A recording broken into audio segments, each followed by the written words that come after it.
British Literature from Renaissance to the Present Day at Tallinn University and Dr. Julia Kuznetsky. This part speaks on some of D.H. Lawrence's writings. Lawrence wrote novels, short stories and poems that reflected his modernist aesthetic. In Snake, one of his most famous and beautiful poems, he presents the driving force that clashes with man's educated mind. So here we see one of Lawrence's favorite oppositions. Nature represents the truth and the flesh that man is forced to suppress. That is the leitmotif in many of his novels and poems. My great religion, he said, is a belief in the blood, the flesh, as being wiser than the intellect. He stayed true to this focus on nature as life force. One of his final poems show how he's at home with cosmic images. Give me the moon at my feet, put my feet upon the crescent like a lord. Oh, let my ankles be bathed in moonlight, that I may go, sure and moonshod, cool and bright-footed, towards my goal. For the sun is hostile, now his face is like the red lion. Lawrence was notorious for many contradictions. The contemporary public was shocked by the frankness of his novels, which he continued not only in narrative situations, but also in the explicit diaries and letters featuring his stormy marriage with Frida. The latter later privately published a memoir of their life together. One thing that Lawrence absolutely refused to talk about, however, was his health, which was aggravating, especially eventually resulting in his death at 44. So it was interesting that his own lungs, his tuberculosis, as if did not comprise the truth of life he so believed in.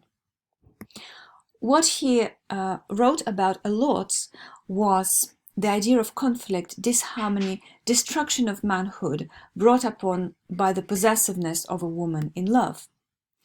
This resulted in a difficult reception of his writings by feminists.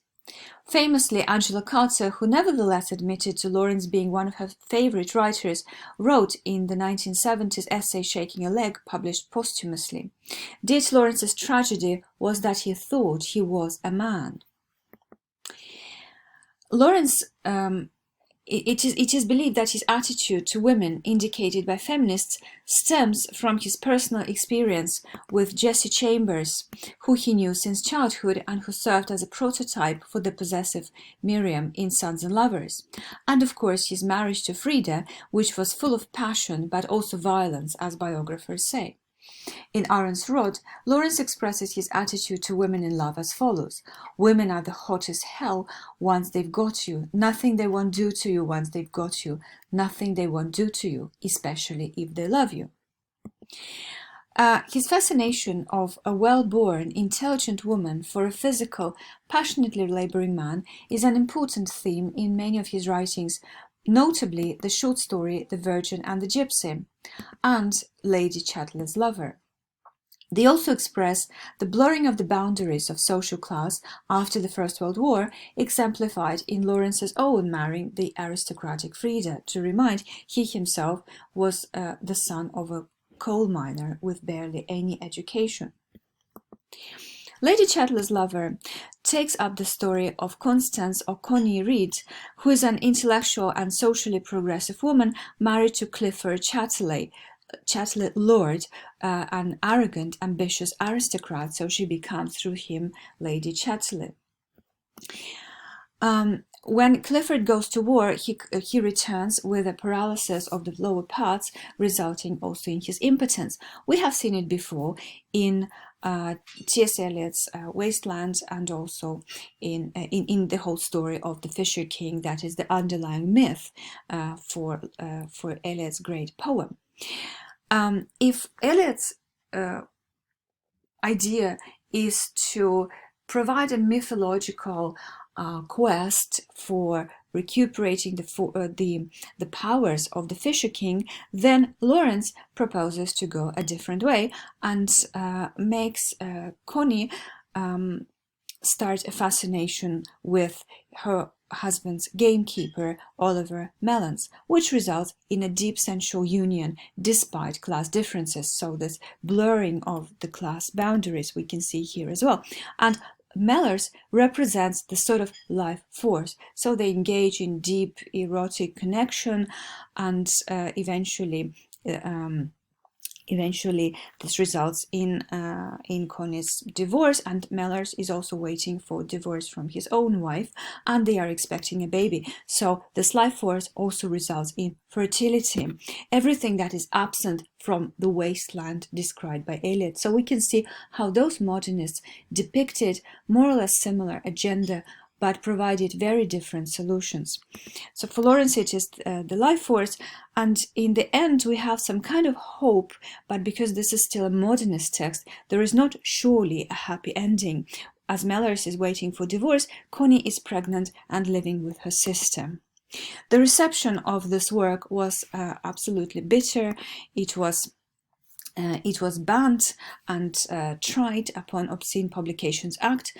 When what Lawrence says in this book absolutely scandalized the public of the day. A woman has to live her life or live to repent not having lived it, and for him to live fully, that was also to engage in bodily pleasures. When it was banned upon Obscene Publications Act, the jury said, is it a book that you would even wish your wife or your servants to read? So it was banned upon the 1960s.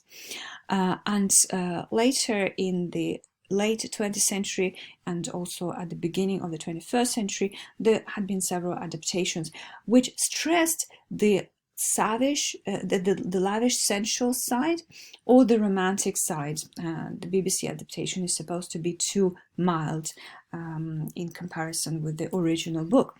But one very important theme in this book is also the effect of the First World War, how it blurs the class boundaries, how it throws into some kind of chaos the traditional relationships. And also Lawrence, like his contemporary Virginia Woolf in Mrs. Dalloway, depicts a whole generation of young men smitten by war, which causes physical, real paralysis and also spiritual one. Speaking of the style and where to place Lawrence in as far as literary tradition goes, we can say that this novel and the whole of his writing lie between Victorianism and the 1960s sexual revolution. So Lawrence can be called both a traditionalist and an experimentator.